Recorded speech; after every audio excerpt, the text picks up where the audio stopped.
Welcome to Because We Love You, a podcast dedicated to helping you live a life of wellness. My name is Stacy, and this is my co-host, Jade. Hi, everyone. This week, I'm so excited to be bringing you a topic of rest. Rest is so important in our everyday life, and we want to tell you more about it. There's going to be a lot of great content, so check out our show notes if you want more information about that.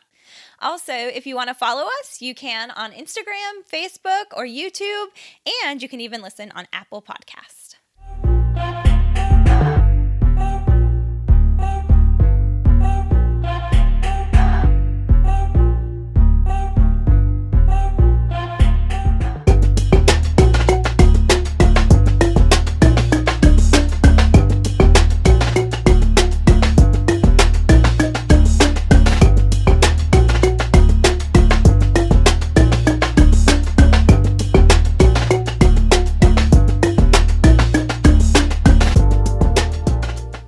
So today we're going to talk about rest. So this is a fun topic, right? It is fun, but hard. I think it's hard. It is, but I feel like it gives us so much grace. Yeah. Right? True. And it's something that we all kind of want to do. You know, we want to rest and we like those periods of rest, but we kind of feel guilty, or at least I do. I do too. And I think we know it's important. It's just hard to, in our busy lives, to, save the time to do it. Yeah.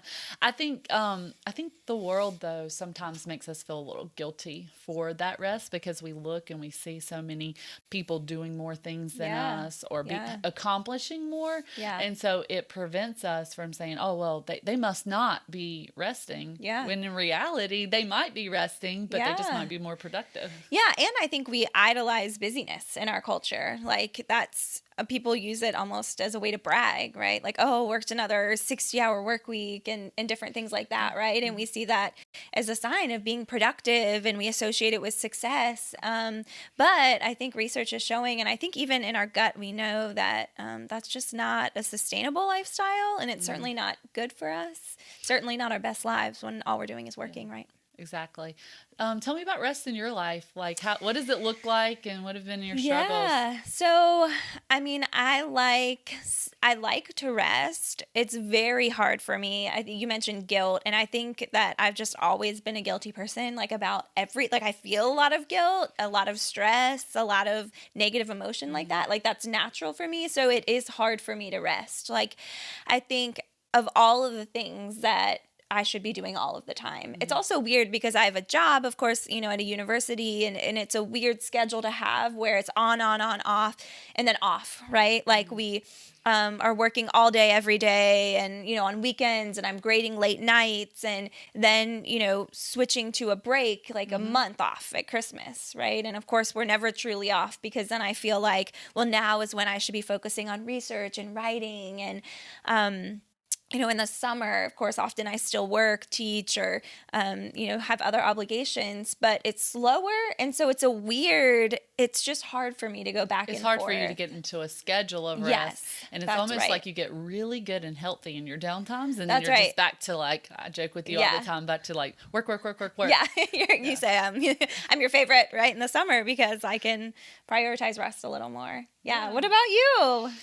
I think when I was really thinking about me and rest, I think that's why I plan so many vacations, honestly, is because I value it and I think that they are awesome and I do grow from them. But in my everyday life, it is so hard to rest. I will sit on the couch and think about the laundry. Yeah. I will be sitting there and I'll look at something that needs to be cleaned or organized and it's just, or thought up or an event to plan. I love to plan. So I love to do things with people. So even in my rest time, I want to like think about the next thing, think about the next adventure, think about the next get together.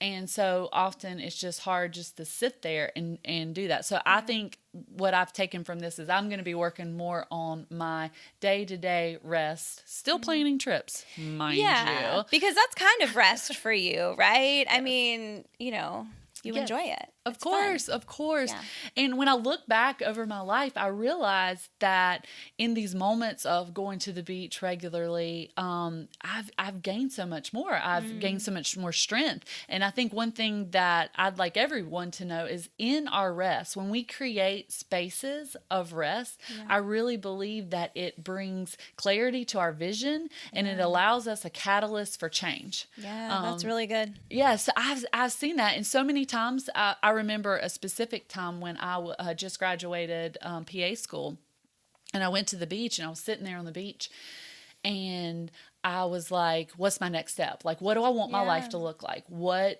do I want?" And I realized in that moment, I was like, "I will need one day off every week."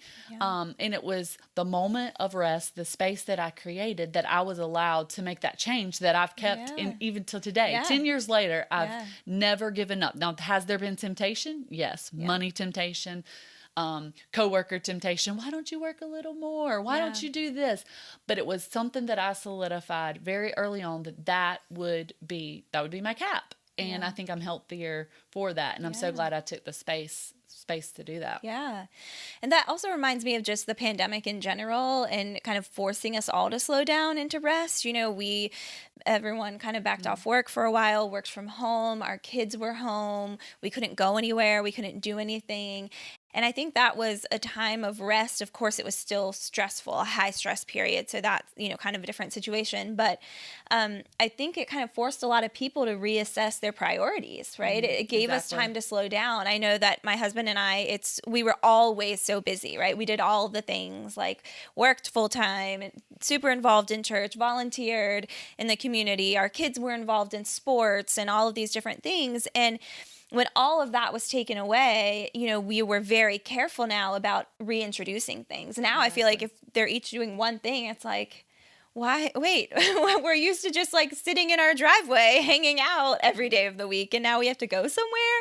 So I think it forced us to be more careful about that. Exactly. It caused us to make a change. And I think that we were able to see what the vision was that we wanted for our children. Right. I think that's what rest provides for me is like, where do we want to see our children go? Like what activities, what do we want to see that are important? Our marriage. I think it gave me time out, gives me vision for where I want to see our marriage go, what trips I want to plan, how much time can we prioritize? Like what are the things that we need to do? But if we never stop, and we never stop and rest, then I don't think that we can get that change that we so need, and that good vision that we need for our lives. Yeah. And, Matt and I, my husband and I were just talking earlier this week, and we were at an event. I think it was together, so you may remember who said this, but a speaker said, when you say yes to something, you're saying no to something else. So whoever that was, maybe it was Jason, maybe it was John Acuff or Bob Goff. John Acuff, actually. I think you're right. I think it was at a Big Stuff retreat. Yeah. It was a while ago. Shout out, right? John Acuff. But yeah, this idea that when you say yes to something, when you add something in, when you add something to your schedule, there is something you're saying no to. And I think that it does go back to our marriages, time with our spouse, time with our children, time with friends. There's something that's getting pushed out, right? And I think rest just helps us make better decisions. My mom has always told me, she's like, never make a decision when you're tired. Just always take that time to think about it. Never just jump to a conclusion. And I think that when we're making these big decisions in our life, if we're not resting before them, then we're really not giving ourselves a win in the game. Yeah, that's right. I think there's great stories even in the Bible where Jesus has illustrated rest. One, he made the Sabbath and he said to rest, but there's a particular story in the Bible that I love when he was like creating doing all these miracles. There was so much need, so much busyness, so many people wanted him in his presence, and he was doing a lot of that. He was being very active. But it came a time where he's like, I'm done. Like, I can't do this anymore. Yeah. I'm done. And he said, we've got to get away to rest. And he called him and his closest friends. Yep.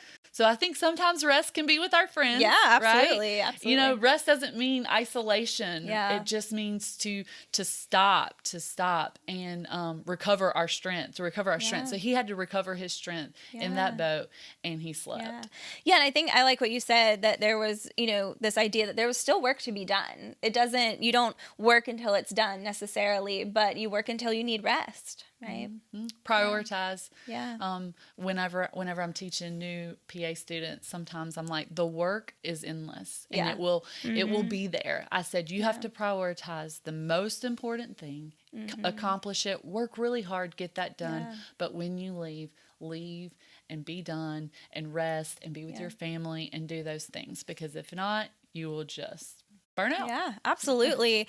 And then I also think about science and what science has to say. I know we read an article this week about exercise and rest, right? And that's something we try and engage in. Our husbands try and engage in, either bike riding or running, and just different ways to exercise, lifting weights. And even athletes, right? People who are way better and more consistent than we are, know the value of rest. And research shows that for every about 7 days or so that you work out, 7 to 10 days, you need a rest day. Exactly. So really once a week, you know, you should be resting even from exercise. And, you know, there are lots of reasons for that. We know that when we exercise, we get tiny tears in our muscles, and having a day of rest helps to repair those muscles. It helps the cells repair that and to build muscle. So I think that's muscle fatigue. Yeah. You know, just getting really tired because you deplete the cells of the sugar, the glycogen that they need to function, and you're able to repair. I think about your husband biking 50 miles. Shout out. This week. Shout out Matt Lipowski. Yes. Yes. If you're watching, we just gave you a shout out. Yeah. But I think if he did 50 miles every day, like, he would be trash. Too much. Yeah. Trash. Just pure trash. But because he does 50 miles and he takes a break and he regenerates and his muscles grow and they repair. And muscle soreness, you need time to recover from that. Certainly. He gets stronger. So we get stronger when we rest. Yeah, we even preventing injury. Our strength. Yeah. Right? That's a serious risk for athletes. You see that a lot when they're overworked. So. Yeah. Exactly. I think, though, our culture just doesn't value this as much. And I look around and we see other cultures, and we've read a few articles even this week about more happier, restful societies. Yeah, I read one this week about Iceland. So other places, I know the Netherlands, I think Sweden, some places have moved to a shorter work week. And so it's not a new idea, but... Listen up. Let's do this. Yes, U.S. I'm already ahead of the game. I did my 1 day a week. I was like, I'm doing the shorter work. You have. That's right. But in Iceland, they did a trial where they moved from 40 hours to about 35 to 36 hours a week. And they found that people were happier. And of course, the concern is productivity. Like, are people going to get done what they need to keep a company going, or, you know, to keep up with their work? And they found that people are just as productive. So giving them more rest, more time off actually did not change productivity, but increased happiness, satisfaction in the workplace. So it really seems to be a good thing. So don't you feel, though, that is true? Like, sometimes you're more motivated after a big rest. It's like, I'm motivated to get more done. I'm motivated to start that new thing. I think that even this podcast came out of a moment of rest for me. I had a major back surgery, and it was like, in that rest, I was like, I've got to do more. We've got to do more with our life. I think that there is some hope for America. Google has adopted some of this work philosophy, and I read in the New York Times a few weeks ago, and it was just talking about how they're more flexible and how they have even given their employees at least 1 day a week to do whatever they want with it, whether it's sleep, whether it's work on a new project, and just giving them that. They have seen also more creativity. So more creativity, more purpose, more passion. And so hopefully that's going to start rubbing off on these Yeah. American companies. And so that and if it doesn't wear off in your company, we can still prioritize it. Yeah, in You your know, own like life. it's still something that we can do. We don't have to just say, well, my job won't let me. Yeah. No, budget enough, get your finances in order and take the day. Yeah. Or use your vacation. Use your vacation. Yeah, I think a lot of people at the end of the year still have days left, and we should be using that to rest, to play, to have fun. Yes, exactly. Yeah, that's good. I think, though, that the ultimate rest would be sleep, right? Yeah, for and sure. I see that in clinical practice a lot, Yeah. that sleep is like the domino effect to our overall health. Yeah. Like that'll be the first thing. Somebody will come to me, oh, I'm not sleeping well. And because they don't think it's a big deal or a big thing, they kind of dismiss it. Well, I'm not going to do anything about it or whatnot. Yeah. But Stacy, I know you teach a class on this at High Point University. And so you know a lot about the brain and sleep. So well, tell us a little bit. Even in a basic intro to psych class, we talk a lot about sleep and how it affects our body, but I think it's interesting to look at the physiology behind sleep. So what's going on in our body and what's going on in our brain, because it can help teach us some just easy habits that we can all adopt to sleep better. So I've tried to be a really big advocate for that, even with just my students, like, college students, teenagers are not sleeping, but really need to be. So, we look at it, there's an area of the brain in the hypothalamus. It's called the suprachiasmatic nucleus. That's a mouthful. So let's just we call it the SCN. Let's start there.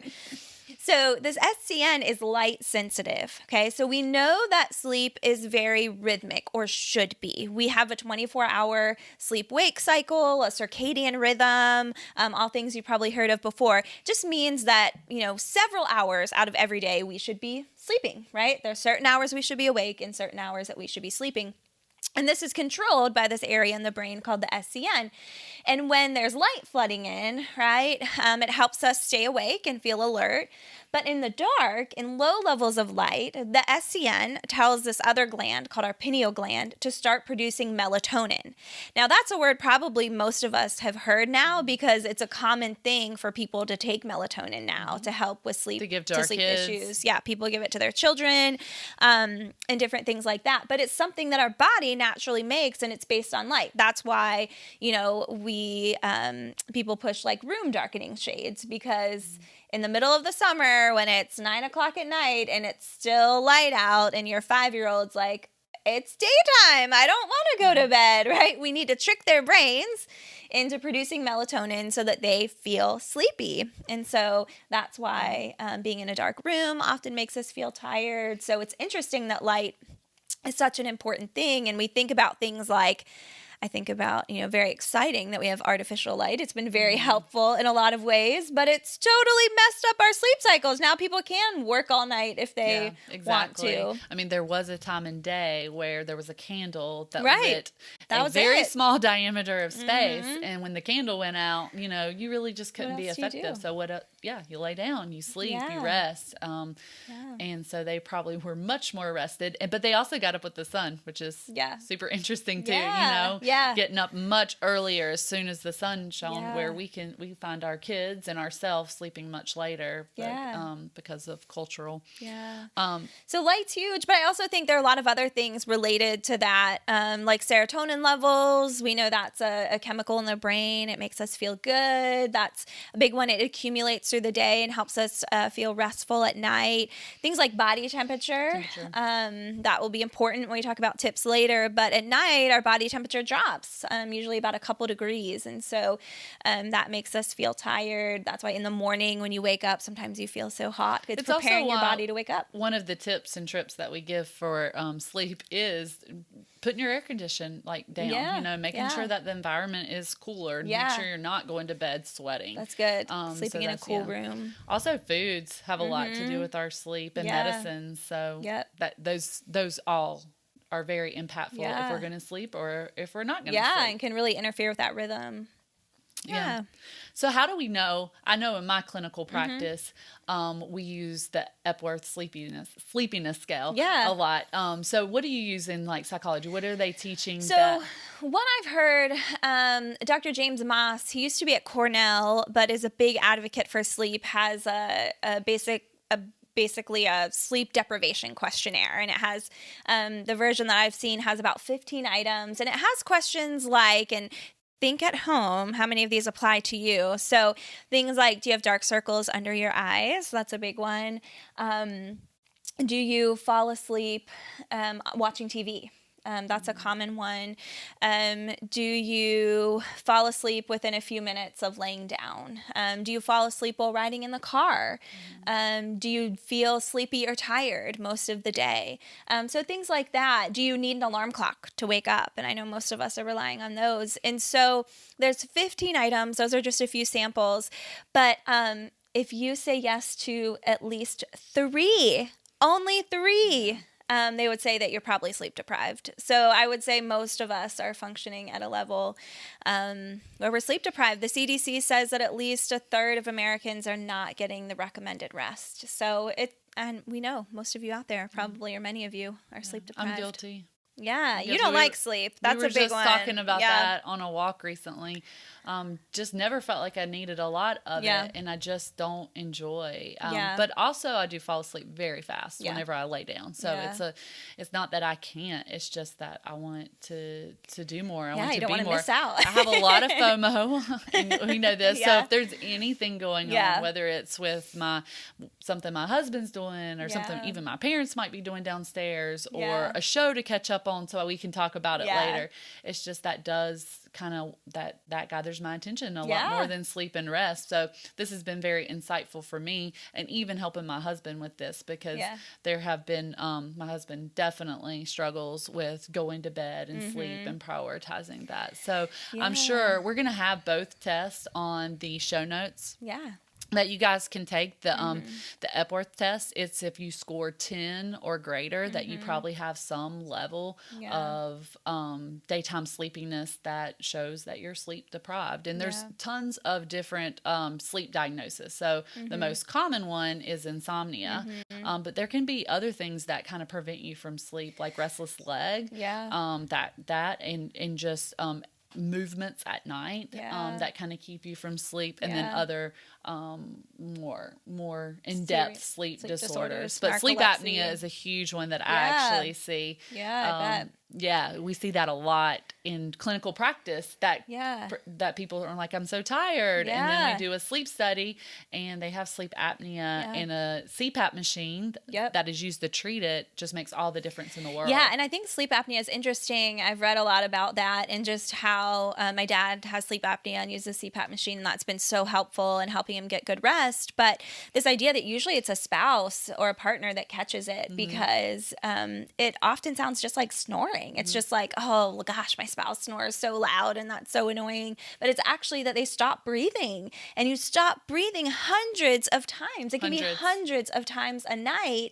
And it's so, so you stop breathing, and then the snoring really is just you trying to catch your breath.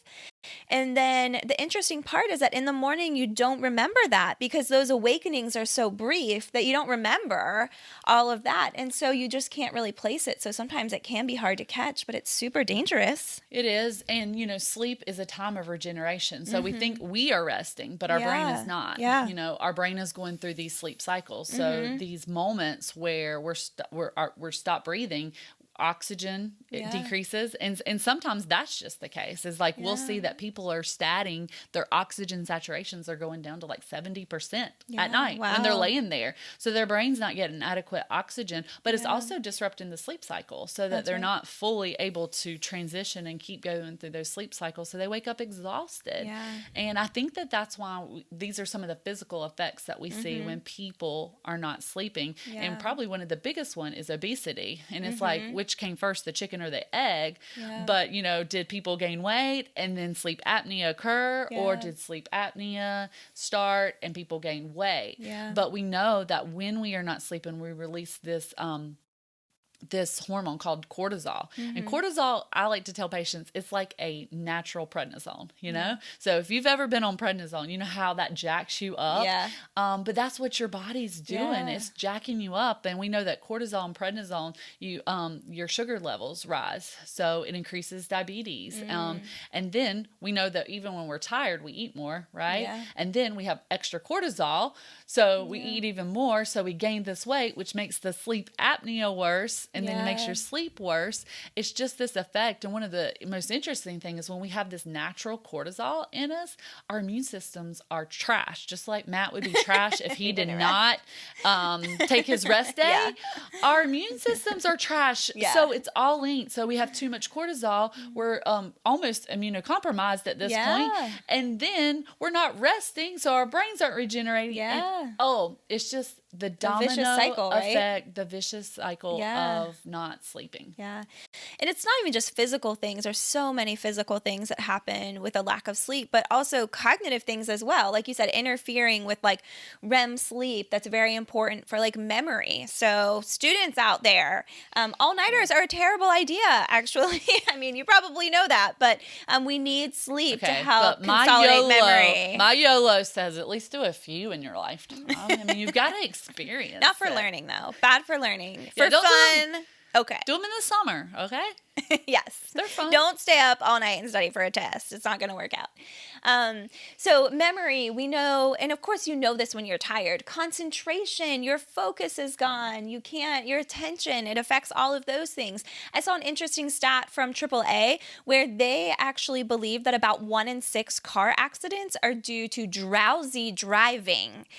So driving while you're tired is super dangerous because of those things. Attention, focus, all of that interferes with our ability to do daily tasks like learn and drive and be productive at work, right? So certainly there are a lot of cognitive benefits or cognitive deficits that can occur with a lack of sleep too. Exactly. I think also our mental health. I think that's huge. Depression, anxiety, increases. We know that when we're not getting adequate sleep. There was an article that we read this week with Gangwish in 2010. He did a study on adolescents, so 12 to 17-year-olds. So that population where parents aren't as you go to bed right now, you go to bed right now. So they're learning to do whatever they want, maybe stay up a little bit later. Yeah. And it showed that if they're not getting at least 8 hours of sleep a night, that they had a 71% more likely chance of having some type of depression diagnosis than their peers who were getting 8 hours of sleep a night. Yeah, that's interesting. And other studies have shown if you follow people, so of course you could say it's kind of like the chicken and egg thing again. Like, is it that depression is interfering with sleep, which certainly we know happens because of interfering with things like levels of serotonin, but also, it could be that sleep issues could, increase your likelihood of depression. And longitudinal studies who follow people over time show that sleep disturbances actually could lead to depression later.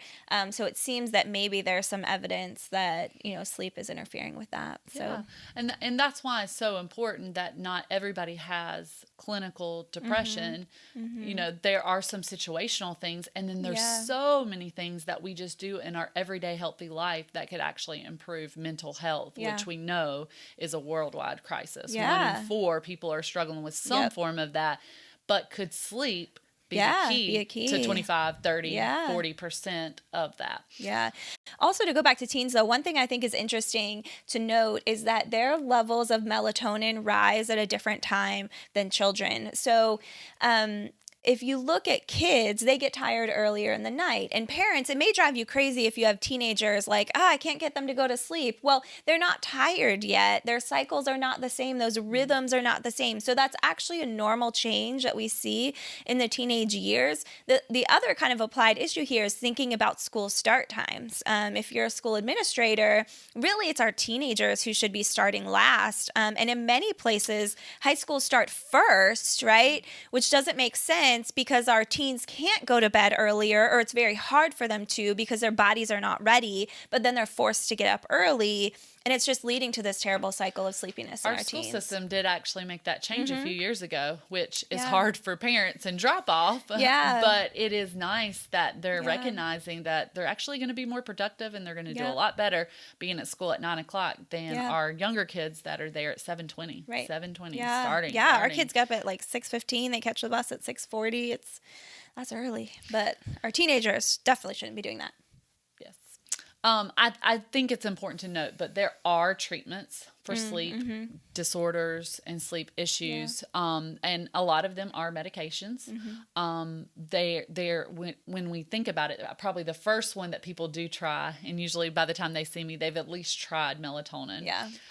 Which is fairly safe. And there are other ones that we progress. There's antihistamines that can actually be very functional and help a lot. And then there are the hypnotics that we hear about, like the Ambien and the Lunesta. There's a newer one to market that's called Belsomra, and it actually works on the orexin receptors in the brain, the wake cycle receptors, which I think is extremely cool because the hypnotics have a lot of side effects, and people can sleepwalk with them, and it definitely disrupts that sleep cycle. They can become very drowsy and do extremely weird things. So they can fall risk. Elderly getting up at night, there's a high fall risk. But Belsomra, because it just attacks the wake cycle receptors, is extremely beneficial because you lose some of that drowsiness, but it's extremely helpful, but it's not as sudden. Like you take an Ambien, you're out. But you take Belsomra and you don't necessarily feel it. So a lot less addicting. But As a side note, I have to tell you a personal story, and I won't say this person's name, but this is a great story. She was on a sleep medication like that and told us that our friend group that she woke up, came to in a 7-Eleven ordering a sandwich in the middle of the night, which is so crazy. So definitely, you hear stories like that, or the shopping online at night and not remembering. Sleep eating is a big one. So kind of scary thinking about those drugs. It is crazy. They have their function and they have helped people. But I think it's important to note that medications can start to be relied on, and they're not the gold standard treatment for insomnia. They're not the gold standard treatment for sleep disorders. It's actually sleep hygiene. It's actually counseling. And I know, like, we've talked a lot about this. What are some of the most beneficial things you've seen for sleep hygiene? So generally, that's what sleep experts tend to say is avoid medication if you can, and that the best ways are just to have a good sleep routine, good sleep hygiene. One of those research shows is exercise. So there, of course, a lot of benefits to exercise, which we can talk about on a whole episode maybe someday.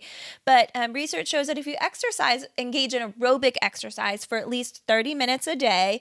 Not before bed. Yes, not right before bed. That's really important. That could help you rest better and sleep better at night. Part of it has to do with that body temperature thing, right? Because if you think about working out, maybe late afternoon would be a good time because it increases your body temperature, and then you're going to see that body temperature decrease in the evening, and so that might help make you feel sleepy. So, and of course, just kind of wears you out a little bit physically. And also, just exercise in the morning is good. I'm not good about that at all, but because it causes that natural rise in body temperature and it gets you motivated for the day. So if you're exercising and drinking just a little bit of caffeine, coffee, it can be really beneficial and just making you feel extremely productive, at least in those next 4 to 6 hours. Yeah. So figure out what works for you in terms of helping you feel awake and sleepy at the right times with an exercise schedule. Bring up caffeine is a good one, avoiding that in the afternoon. So that's kind of a quick go-to. If you can't sleep, try cutting back on caffeine, especially in the afternoon. We know that can interfere with sleep. Taking a look at your medicines. Look at your medicine cabinet.